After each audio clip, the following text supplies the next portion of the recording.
Operation లేకుండా మీ నడుము నొప్పికి శాశ్వత పరిష్కారం. Sri Gayatri Ayurvedic multi speciality centre, Vijayawada. నమస్తే, నేను మీ జాహ్నవి. మనతో ఉన్నారు న్యూరో సైకాలజిస్ట్, ఆస్ట్రాలజర్ మాధవి గారు. మాట్లాడేద్దాం. నమస్తే మాధవి గారు. మాధవి గారు, అంటే జనరల్ గా ఆడవాళ్ళల్లో, అంటే కేవలం ఆడవాళ్ళనే అనలేము, అందరిలో ఉన్నాయి రూమర్స్ స్ప్రెడ్ చేయడం అనేది. కాకపోతే ఏంటంటే ఆడవాళ్ళు కొంచెం ఎక్కువ నోటెడ్ అయిపోయారు జనాలకి. ఏదైనా స్ప్రెడ్ అయిందంటే ఇది ఖచ్చితంగా ఆవిడే చెప్పారు కదా, వాళ్ళే చెప్పారు కదా. లేడీస్ నోట్లో ఏ మాట దాగదు అంటూ ఉంటాం కదా. అంటే అబ్బాయిలు వెనక్కి తెలియకుండా మాట్లాడుతూ ఉంటారు, స్ప్రెడ్ చేస్తూ ఉంటారు. వాళ్ళు చేసే స్ప్రెడింగ్ వేరే ఉంటుంది. బట్ ఆడపిల్లలు ఏంటంటే ఈజీగా తెలిసిపోతూ ఉంటారు. ఏదేమైనప్పటికీ ఒక మనిషి మీద ఒక మనిషి ఏవైనా ఇట్లాంటి రాంగ్ గా మాట్లాడడం కానీ లేనప్పుడు స్ప్రెడ్ చేయడము ఇట్లాంటివి ఎక్కువగా జరిగిపోతూ ఉంటాయి. కామన్ గా ఆఫీసెస్ లో కానివ్వండి, ఇంట్లో కానివ్వండి, ఆ పక్కింటి ఆవిడ ఎలా అంట, ఇక్కడ ఇలా అంట అని.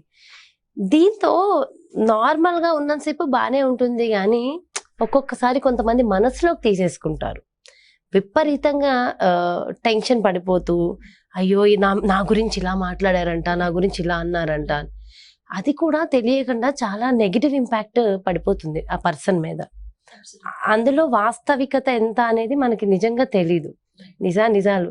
బట్ ఫీల్ అయ్యి సఫర్ అయ్యి దానివల్ల ఫ్యామిలీ కూడా సఫర్ అయిన ఫ్యామిలీస్ చాలా తెలుసు. ఇట్లాంటి ఒక ఇష్యూ వచ్చిందండి. నిజంగా మనకి ఒక మెసేజ్ పెట్టారు, నిజంగా అనిపించింది, నిజం కదా, అంటే కేవలం ఒక ఇలా మాట్లాడుకోవడం వల్ల ఇంతలా సఫర్ అవుతున్నారు అని.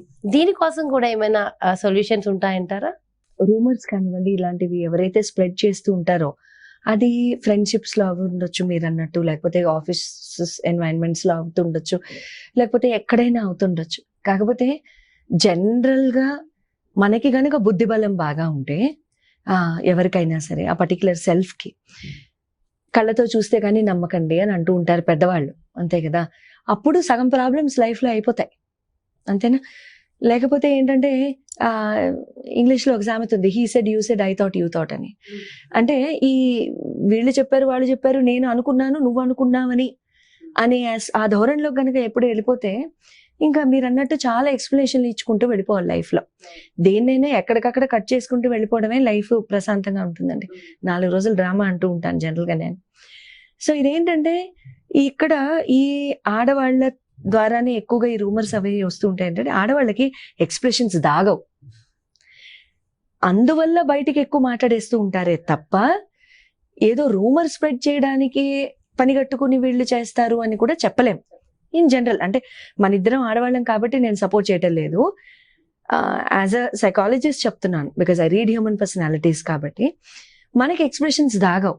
ఏడుపైన అంతే తొందరగా వస్తుంది, కోపమైన అంత తొందరగా వస్తుంది, ప్రేమైన అంత తొందరగా వస్తుంది. సో అంచేత మాత్రమే మనకి ఆ పర్టికులర్ ఆస్పెక్ట్ కూడా తొందరగా బయటకు వస్తుంది, అంతే. వాళ్ళు మగవాళ్ళు కొంచెం సైలెంట్ గా మెయింటైన్ చేస్తూ ఉంటారు కాబట్టి మేబీ కాస్త నిదానంగా వస్తుండొచ్చు వాళ్ళకి. ఇక్కడ ఈ రూమర్స్ స్ప్రెడ్ చేయడం కానివ్వండి, ఇలాంటి వాటిలో బంధుత్వాలు కూడా తెగిపోతూ ఉంటాయి చుట్టాలలో జనరల్ గా. అంటే వాళ్ళు ఈ చెప్పుకుడు మాటలు వినడము, లేకపోతే అత్తగారు కోడల నుంచి తీసుకోండి ఫర్ ఎగ్జాంపుల్, అలాంటివి తీసుకోండి. ఆడపడుచులు తీసుకోండి, తోడుకోళ్ళ విషయాల్లో తీసుకోండి, లేకపోతే ఎవరైనా బంధువుల విషయాల్లో తీసుకోండి, జనరల్ గా తెగిపోతూ ఉండడం అనేవి నా చెవుల్లో కూడా ఎక్కువగా వింటూ ఉంటాను. ఇలాంటి వాటిని మీరు అరికట్టాలి అని అనుకుంటే మీరు ఏం చేయండి అంటే ఫస్ట్ థింగ్ సింపుల్ అండి, ఎక్కువగా కాన్వర్సేషన్స్ కి మీరు పార్ట్ అవ్వకుండా ఉండడం మంచిది. అది మనకు తెలియదుగా. అంటే అలాంటి డిస్కషన్స్ లో అసలు పాల్గొనడం ఎందుకంటాను నేను, అంతేగా. ఇప్పుడు అలాంటి డిస్కషన్స్ లో పాల్గొనడం ఎందుకు, మళ్ళీ అనిపించుకో అత్త అనిపించుకోవడం ఎందుకు, అంతేనా. దూరంగా ఎంత సర్కిల్ మన చుట్టూతా ఉండాలో మనమే నిర్ణయం చేసుకుంటే ఎటువంటి పరిస్థితుల్లోనూ మనం అందులో పాటు లేము. అక్కడ మనకి మన మీద రూమర్ స్ప్రెడ్ అయ్యే ఛాన్స్ కూడా మనం లిమిట్ చేసేస్తాం, అదొకటి.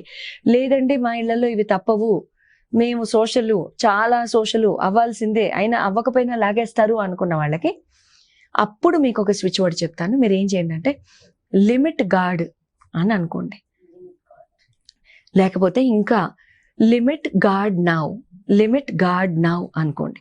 లిమిట్ గాడ్ నౌ అని అనుకుంటూ ఉండేటప్పుడు ఎవరైతే మీ మీద ఈ రూమర్ స్ప్రెడ్ చేస్తారు అని మీకు అనిపిస్తుందో అటువంటి వాళ్ళని ఊహించుకుంటూ చేయండి, అంతేగాని వాళ్ళు స్ప్రెడ్ చేసిన రూమర్ ఏంటని ఊహించుకోవద్దు. అప్పుడు మీరు దాన్ని ఎక్కువ మేనిఫెస్ట్ చేసేస్తారు సుమా.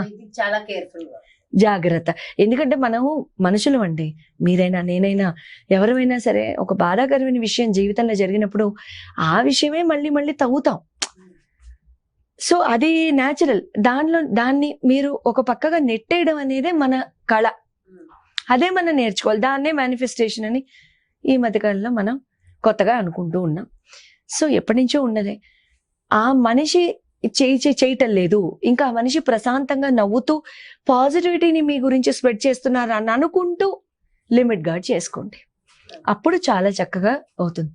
లిమిట్ గార్డ్ మేము రోజంతా చేయలేము, మేము వర్కింగ్, మాకు ఇలాంటి బంధాలు ఏమైనా ఉన్నాయి, లిమిటేషన్స్ ఏమైనా ఉన్నాయి అనుకున్నప్పుడు మార్నింగ్ టైం ఒక 21 టైమ్స్, నైట్ పడుకునేటప్పుడు ఒక 21 టైమ్స్ సేయింగ్ దట్ అన్ని రూమర్స్ వెళ్ళిపోతున్నాయి.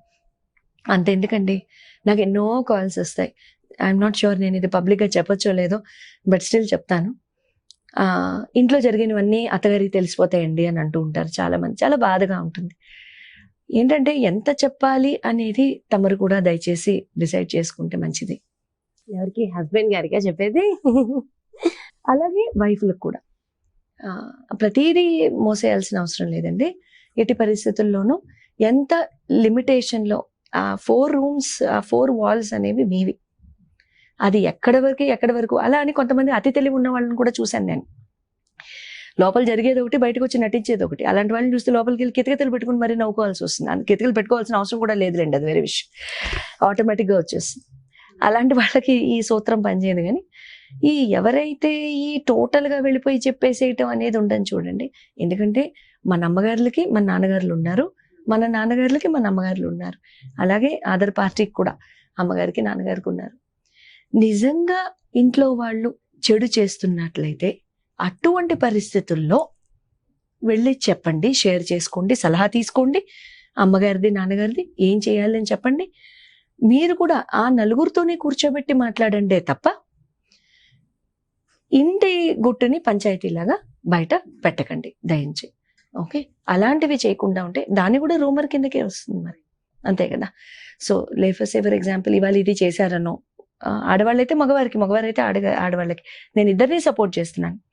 ఎవ్వరూ ఏది చేయాల్సిన అవసరం లేదు. ఎందుకంటే ఫర్ ఎగ్జాంపుల్ నేను ఇది చేయమంటున్నాను, అతను నా మాట వినట్లేదనో, లేకపోతే నేను ఈ అమ్మాయిని చేయమంటున్నాను, ఆ పిల్ల నా మాట వినట్లేదనో, అలాంటివి కాదు. మమ్మీ డాడీ బాధ్యత తొలగించుకోవడానికే పెళ్ళి. మళ్ళీ అక్కడ మైక్రో మేనేజ్మెంట్ మన జీవితాలని వాళ్ళు చేయకూడదు, దాన్ని పప్పేసేయమంటారు, అంతేనా. అలాంటివి చేయకండి. మీ బాధ్యతలు, మీ జీవితాలు మీవి, మీ ఉద్యోగాలు, మీ ప్రమోషన్లు, మీ ఎంప్లాయ్మెంట్లు మీవి. ప్రతిదీ వెళ్ళి అక్కడ చేసుకోవాల్సిన అవసరం లేదు. అందుకనే భగవంతుడు పెళ్లి అనే ఆ యూనియన్ని ఆ బెస్ట్ ఫ్రెండ్షిప్ కిందనే క్రియేట్ చేస్తున్నాడు. సో దాన్నే ఫాలో అవుతూ చక్కగా ఈ లిమిట్ గార్డ్ అనుకుంటాం. 01 అనేది రెడ్ కలర్ స్కెచ్ పెన్తో లెఫ్ట్ హ్యాండ్ మీద రిస్ట్ మీద రాసుకోండి. 01 రెడ్ కలర్ స్కెచ్ పెన్ 01. అది ఎప్పుడైతే రాసుకుంటారో మీ మీద స్ప్రెడ్ అయ్యే రూమర్స్ కానివ్వండి, నేను ఏం చేసినా తెలిసిపోతుంది అని మీరు నాకు కాల్స్ లో చెప్తూ ఉంటారు కదా, అవన్నీ అరెస్ట్ అయిపోతాయి.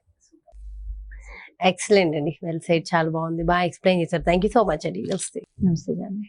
చూసారు కదండి, మరి అనవసరంగా ఇబ్బందులు పడుతున్న ప్రతి ఒక్కరికి ఒక చక్కటి రెమెడీ కూడా ఇచ్చేసారు కదా. మరో బ్యూటిఫుల్ కాన్సెప్ట్ తో మళ్ళీ మీ ముందుకు వచ్చేస్తాను. నమస్తే.